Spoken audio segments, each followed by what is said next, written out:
Good day mga kaguro! Welcome back to our channel. Again, if this is your first time to visit our channel and watch one of my videos, kindly make sure that you like this video, subscribe, and hit that bell button so that you'll be notified if we have new videos that are coming up.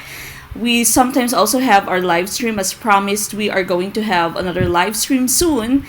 So please hit that bell notification, like this video. Also, please like and follow our Facebook page, that's Gurong Pinoy. You can also find us on Instagram, that is still Gurong Pinoy PH. Now, today's topic is the new taxonomy according to Marzano and Kendall. This is one of the suggestions that you've had, so I'm very glad to be of service to you. Again, please make sure that you subscribe, hit that like button, hit that bell notification. Also, please like our Facebook page, follow us on Facebook, and share our Facebook page so that we can help more future teachers pass the LEP. Okay, so we start with our topic today.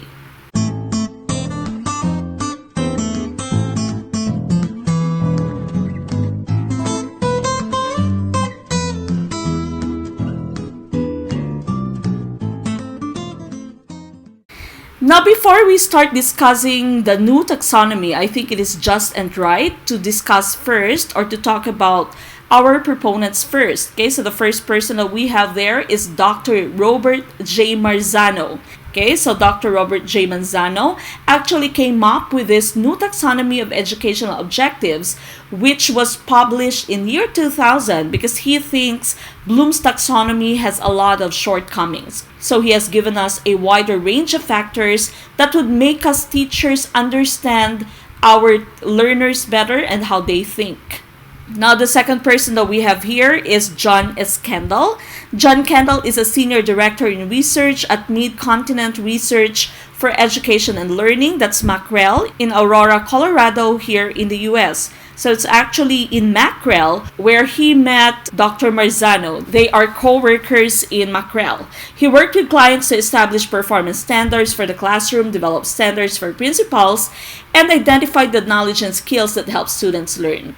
Okay, now before we go to our new taxonomy, let's first take a look at Bloom's taxonomy. Remember, we already have two variations of this taxonomy. The first one that we have here, we have 6 levels. Okay, so there's knowledge, comprehension, application. And again, the first 3, knowledge, comprehension, and application, are all parts of the lower order thinking skills. And according to Bloom, the last 3, the upper 3 levels here, analysis, synthesis, and evaluation, are part of the HOTS, or the higher order thinking skills. Okay, so this is the old version of Bloom's taxonomy. The new one, the revised Bloom's taxonomy, is different to the older one since instead of using nouns, now it has been using verbs. Okay, so remembering instead of knowledge, understanding instead of comprehension, applying instead of application, analyzing instead of analysis, and most notably, it has switched synthesis and made it creating. Okay, it uses the term or the verb creating for synthesis, and for evaluation, it's still using evaluating, but now it is a level lower than creating. Okay, so those are the two differences between the new Bloom's taxonomy and the old version. Okay, so again, the old version uses nouns. The new version uses verbs. The old version has evaluation as its highest level, while the revised Bloom's taxonomy has creating, which is actually synthesis, at its highest level. Evaluating is just second to the highest level. Okay, now let's take a look at the new taxonomy according to Marzano and Kendall. Okay, so this is Marzano and Kendall's new taxonomy. It does not only show us cognitive levels, okay, unlike Bloom's taxonomy that only shows us the mental processes or the cognitive levels. In Marzano and Kendall's new taxonomy, there actually are 3 domains of knowledge. Okay, so 3 domains of knowledge, not just the cognitive. These 3 domains of knowledge are called information, mental procedures, and psychomotor procedures. And they have given us the 6 levels of processing. okay, or the 6 difficulty levels. So level 1, you have recovery. Another term for this is retrieval. Then you have level 2, comprehension. Level 3 is analysis. Level 4 is the use of knowledge. Then level 5 is metacognitive. Level 6 is internal system. So again, as I have been advising all of you, whenever you watch our video, make sure that you have your notebook with you or a piece of paper and a pen so that you can easily jot down all the things that you are going to learn out of our video. Okay, so again, according to Marzano and Kendall, there are 3 domains of knowledge. Okay, the ones that we find here at the side. So information, mental procedures, and psychomotor procedures. And there are 6 processing levels or difficulty levels. Okay, starting with level 1, which is recovery or retrieval. And the last level, the highest, would be internal or the self system. Okay, now before we go to the different processing levels, let us first discuss the 3 domains of knowledge that we have here. Alright, so the first domain of knowledge that we have is information or declarative knowledge. The second one is called mental procedures or procedural knowledge. Now we also have the third domain of knowledge, which is psychomotor procedures. So let's first take a look at the information or declarative knowledge. The first one is vocabulary terms. These are only composed of words or phrases. Then the second level or the second part would be facts, which is all about the specific characteristics of something. Then you have the third part, which is time sequences. The fourth part is generalization. And lastly, you have principles, or these are generalizations that show relationships. Okay, now what is the difference between all these 5 parts of information or declarative knowledge? Okay, for example, your topic is Ibong Adarna. Okay, and we are going to discuss the different parts of declarative knowledge here, or information, okay, according to your information domain. If you are talking about vocabulary terms only, the first part, you only know what Ibong Adarna is, you only know the term Berbanya, okay, which is the kingdom or the setting of the story Ibong Adarna. When you go to the second part, which is the fact, okay, or which are the facts, you are already talking about specific characteristics. So you already know how Ibong Adarna looks, the colors of its feather. You already know the family that lived in Berbanya, what was the name of the mother, what was the name of the father, and who were their kids or who were their sons. Okay, so you know the specific characteristics. Now, the third part is time sequences. Okay, so in this case, we are talking about pagkakasunod-sunod na mga pangyayari. Ano yung naunang nangyari? Sino sa tatlong magkakapatid ang naunang pumunta at sumubok na kunin ang Ibong Adarna? Okay, so time sequences. The fourth part would be generalization. So generalization, this can be the moral of our story. So we can say kung anong ginawa mo sa kapwa mo ay siya ring babalik sa'yo. Of course, that is only one generalization out of a lot of generalizations, a lot of morals that we can get from the story of Ibong Adarna. And then we have principles. Principles, of course, is the last part, which shows us generalizations that show relationships. Okay, so you can say, yung unang anak ng hari at reyna ay hindi tumulong sa ermitanya at sila ay hindi naging matagumpay.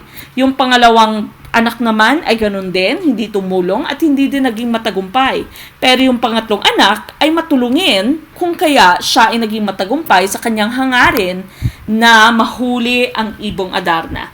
Okay, so those are the principles that we can have. So again, principles are higher than your generalizations because principles are generalizations that show relationship. So these are the 5 different parts of information domain or declarative knowledge according to Marzano and Kendall. Now we go to the second part, okay, the second domain, which is mental procedures. Okay, mental procedures that we have here.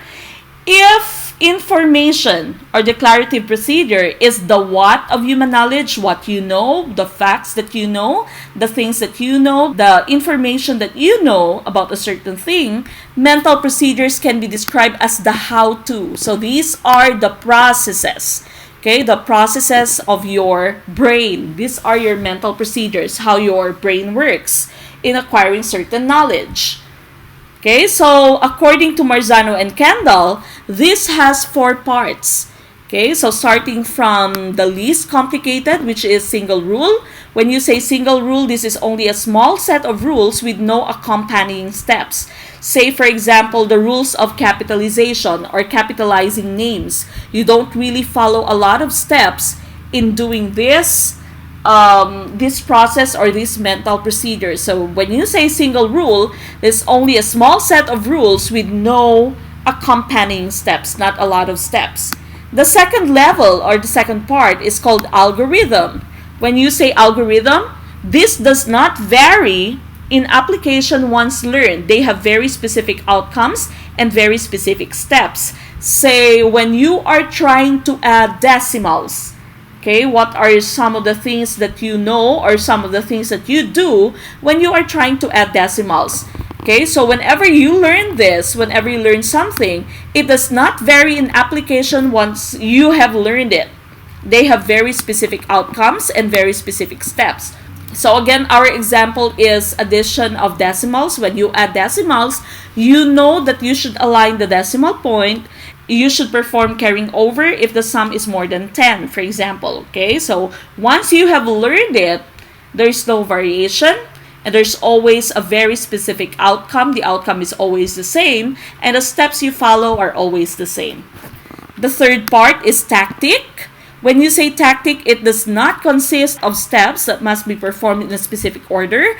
Rather, they are made up of general rules with an overall flow of execution. Now, in your algorithm, you follow specific steps, but in tactic, you don't really have specific steps, okay? There are only general rules with an overall flow of execution. One example that I can give you would be when you are playing with your puzzle, when you put together your jigsaw puzzle, you don't really follow specific steps, okay? There's only an overall flow of execution until such time that you can come up or you can complete your jigsaw. Okay, and the last one, the highest of these, would be macro procedures. Okay, your macro procedures, of course, these are the bigger procedures that we have. These are robust procedures, very strict procedures that have a diversity of possible products or outcomes and involve the execution of many interrelated sub-procedures. So one example that I can give you, for example, is writing an essay. Okay, in writing an essay, you have different or you have diversity of possible products. Maaring iba yung masulat mo ngayon kesa masulat mo bukas or kesa sa sinulat mo kahapon. Okay, so the outcomes are different and it involves the execution of different sub-procedures. Marami kang ginagawang mental procedures na ginagamit mo so that you can come up with an essay. Okay, so those are macro procedures. Now we go to the last domain of knowledge according to Marzano and Kendall, and this is your psychomotor procedure. According to them, psychomotor, as the name suggests, these are physical functions that were developed without formal instruction. So these are your psychomotor procedures. So again, Marzano and Kendall did not only concentrate on the cognitive domain, but they have also included your psychomotor domain. So information, mental procedures, and psychomotor procedures. Now, according to them, your psychomotor procedures actually has 3 parts. The first one is foundational procedure. Then you have simple combination procedure and complex combination procedure.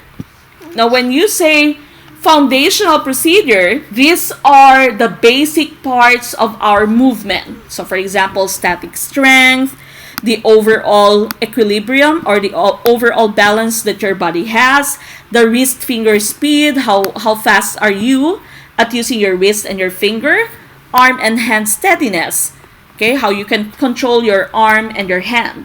Now, simple combination And complex combination here would mean movements. But of course, when you say simple combination procedures, these are only simple ones, okay? So for example, shooting a free throw, okay? Throwing a ball, catching a ball. Those are only simple combination procedures. Complex combination procedures, it has already a combination of all your simple combination procedures. So example for this would be playing a sport. Playing a sport, playing basketball, for example, would mean using different types of combination procedures, not just throwing your free throw, but also catching a ball, also throwing a ball, also dribbling it, and so on. Okay, so complex combination procedures, example for this would be playing a sport. Alright, so we're done with the 3 domains of knowledge according to Marzano and Kendall. We're done with information. Okay, so again, we're also done with mental procedures, and we're done with psychomotor procedures. Now we proceed to the different processing levels that we have. Now it is very important for you to note that your processing levels here actually belong to just 3 levels. Okay, so levels 1 to 4 just belong to your cognitive system. Level 5 belongs to your metacognitive system, and level 6 belongs to your internal or your self system. Okay, so there are only 3 systems here: cognitive, metacognitive, and self or internal system. And the first 4 levels of difficulty all belong to your cognitive system. The 5th one belongs to metacognitive, and level 6 belongs to internal or self system. Okay, so let's take a look at the different processing levels that we have. But before that, it is also very important for us to know the differences between our types of memory. Okay, we actually have 3 types of memory: sensory memory, working memory, and permanent memory. When we say sensory memory, this deals with the temporary storage of data from the senses. Alright, so again, sensory memory is only the temporary storage of data that are coming from our senses. As we all know, the senses are those parts of our body that we use to acquire information from the environment that we are in. So the different senses that we have, the different sense organs that we have, are our eyes, our ears, the nose, the tongue, and our skin receptors for touch. Okay, so when you say sensory memory, whatever data or whatever information that are gathered by our sense organs, they are temporarily stored in our sensory memory. When you say working memory, this uses data from both sensory and permanent memory. It is where data are actively processed. Okay, so working memory is the part of memory which is very active. Okay, so it is the midpoint between your sensory memory, those data that are new, that are gathered from your senses, and from your permanent memory, or those data that are permanent, those data that are already stored. Okay, so that's your working memory. It sorts information, it sorts data, gathers data that are important from your sensory memory, and also it retrieves data from permanent memory if it needs to. Okay, now the last type of memory is your permanent memory, and this contains all information. Okay, it contains all information, organizes ideas, skills, and processes that constitute the domains of knowledge. In short, everything that we understand and know and how to do is stored in your permanent memory. So your skill, your knowledge, they're all stored in your permanent memory. Okay, so these are the 3 types of memory that we have. Sensory memory is only the temporary storage of data coming from our senses. Permanent memory is where all of our knowledge, skills, everything that we know, everything that we can do is stored permanently. And working memory is the one that is very active. Okay, the midpoint between our sensory memory. It gets some information that are new from your sensory memory. It also can retrieve those permanent memory that you have from your permanent memory. Okay, so these are the types of memory that we have. Now we go to the first level according to Marzano and Kendall. Okay, so again, we have the 6 levels there, starting from recovery, then comprehension, analysis, use of knowledge, metacognitive, and internal or self system. Alright, so the first level that we have is recovery, also known as retrieval. Okay, so when you say recovery or retrieval, this is the activation and transfer of knowledge from permanent memory to working memory. So from our permanent memory a while ago, when you retrieve some data or when you recover some data from your permanent memory and you put it back to your working memory, you'd call that your recovery or retrieval. That's the first level of difficulty. Now, according to Marzano and Kendall, this can have 3 skills. Okay, these are the 3 skills that we have, 3 sub-levels for your recovery or retrieval. The first one is recognizing. You select from a list, for example, you determine whether provided information is accurate. That's recognizing. You can also use recall. Okay, so you can exemplify, you can name, you can list, you can label, you can state, you can describe, you can use who, what, where, and when. Or you can also execute. You can use, demonstrate, show, make, complete, or perform procedures. So these are the sub-levels out of your retrieval or recovery level. The first level of difficulty according to Marzano and Kendall. Now, the second level of difficulty is comprehension. Okay, again, the first 4 levels are all part of your cognitive systems. The second level for your cognitive system would be comprehension. This means that data that are deposited in your working memory via sensory memory are not stored in permanent memory exactly as experience.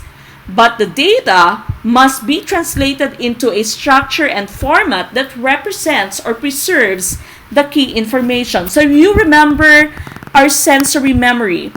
Once you have data coming from your sensory memory, working memory is not going to just process it and put it directly into your permanent memory. But instead, your working memory is going to sort out important information and separate them from those that are not important. And your working memory is only going to give to your permanent memory those information that are important. Okay, so that's comprehension. And according to Marzano and Kendall, this has just 2 levels. The first one is integrating, and the second one is symbolizing. Okay, so this is the meaning of integrating. You can describe the relationship between two things or 2 objects. You can describe how or why something happens. You can describe the key parts. Okay, you can summarize. Now the second level, the second sub-level of comprehension is symbolizing. So you can use pictures to symbolize certain words. You can use graphic organizers. Okay, you can use charts. You can use models. You can use diagrams. Okay, so that's the second sub-level of comprehension, which is symbolizing. Now we go to the third level of difficulty according to Marzano and Kendall, and this is analysis. When you say analysis, this is the reason extension of knowledge. An individual elaborates on the knowledge as comprehended. Okay, so your working memory has already sorted out the information from your sensory memory and has placed some important information into your permanent memory. Now, when you say analysis, whatever knowledge you have, you extend it, you elaborate. You know more about certain knowledge. You know better about certain things. That's analysis. Okay, so you extend your knowledge, what you know, what you have learned about certain things. Now we go to its sub-levels. You have 5 different sub-levels here, starting from matching. Okay, so when you can match, you can categorize, you can compare, contrast, differentiate, you can classify, you can analyze, so you can identify errors and problems. When you say generalizing, you can generalize, conclude, and infer. And the last level, the highest level for analysis would be specifying. You can predict, you can judge, you can argue. Okay, so these are the 5 sub-levels of the third level of difficulty, which is analysis. Now we go to the 4th level, the last one for your cognitive system, and that would be the use of knowledge. This is also called knowledge retrieval. This is what those individuals use when they wish to accomplish a specific task. So when you say use of knowledge or knowledge retrieval, you get whatever knowledge that you have from your permanent memory so that you can accomplish or you can do a specific task. Okay, that's the use of knowledge. Now we go to its sub-levels. It has 4 sub-levels, starting with decision making. So you can decide, you can select among similar alternatives, similar options. Problem solving is the second sub-level of use of knowledge or knowledge retrieval. Then you have experimenting. Then the last one would be investigating. To investigate, to research, take a position on something, distinguish features, or to report results. Okay, so these are the 4 sub-levels of the 4th level that we have, which is the use of knowledge or knowledge retrieval. Now we go to the 5th level, which is already part of your second system, and we call this metacognition. This is responsible for monitoring, evaluating, and regulating the functioning of all other types of thought. And of course, we know from our professional education subjects in school, we know that when we say metacognition, then we are thinking about our thinking. Okay, we are trying to examine our thinking. So what I'm doing good is what I'm learning good. That is metacognition. Now let's take a look at the sub-levels for metacognition. The first one is monitoring accuracy. So you are trying to check whether your understanding of something is really correct or really accurate. Monitoring clarity. You are trying to gauge whether your understanding of knowledge is clear, whether it is all clear to you or not. The third one is process monitoring. This is self-monitor. When you self-monitor the process of achieving a goal. Okay, what are some of the processes that I need to monitor so that I achieve my goal of becoming a licensed teacher? Okay, so that's process monitoring. Is it okay that I spend more time watching TV or that I spend more time using the internet than I spend time for review? Okay, so what are some of the processes that you have and you monitor these processes? The 4th one, the 4th sub-level is to specify your goal. Okay, so you set your specific learning goals, you develop a plan for accomplishing them. Okay, so for example, you say, I am gonna make a calendar and I am gonna set my goals and my schedule. Okay, so this is my schedule. The first week of June, for example, I'm going to review on English. The second week of June, I'm going to review on Filipino, and so on. Okay, so you need to specify your goal. That's according to your metacognition. And the last one would be examining motivation. You examine your motivations to learn and improve judgments. What are the reasons why you need to study? What are the reasons why you need to review? What are your motivations for becoming a licensed teacher? Okay, so these are all parts of metacognition. So again, when you say metacognition, that's thinking about your thinking processes. Okay, that's learning about your learning skills. That's metacognition. Now, the next level that we have, the highest level of difficulty according to Marzano and Kendall, is self-thinking system. Self-thinking system. This is an interrelated arrangement of attitudes, beliefs, and emotions, and it determines whether an individual will engage or disengage in a given task. So more or less, if you are thinking about the different domains, the older domains that we have in education, self-thinking would already fall under your affective domain. Okay, so these are the different attitudes, beliefs, and emotions that you have.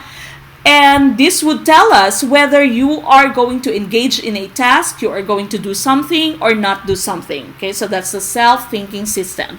Now, let's take a look at the sub-levels of level 6. The sub-levels that we have here, we only have 3. The first one is examining emotions. It is to identify emotional responses associated with knowledge. Am I happy that I have learned how to drive? Do I feel sad because I cannot do multiplication, for example? Or I do not understand the different things that they're doing in geometry? So that's examining your emotion. Secondly, you have examining efficacy. You examine own beliefs to improve integration of knowledge. How effective is this Okay, how effective is this emotion? How effective is this attitude in my learning? Okay, so you try to examine your belief to improve how you learn things. And the last sub-level is examining importance. So you analyze the importance of knowledge to self. You examine the importance of learning something. Okay, so that's examining importance, and that is the last sub-level for our self-thinking system. Okay, so that ends our discussion of Marzano and Kendall's new taxonomy. And this slide here, I have tried to summarize and try to compare Marzano and Kendall's new taxonomy to that of Bloom. So in Marzano and Kendall's taxonomy or new taxonomy, information processing is predictive. Okay, information processing is included. In Bloom's taxonomy, it is not predictive. Okay, Bloom's taxonomy has only given us the 6 levels of cognitive skills. Okay, so, and then, secondly, Marzano and Kendall has separated knowledge and processing. Okay, so you have the different processing parts, and you also have the different levels of difficulty.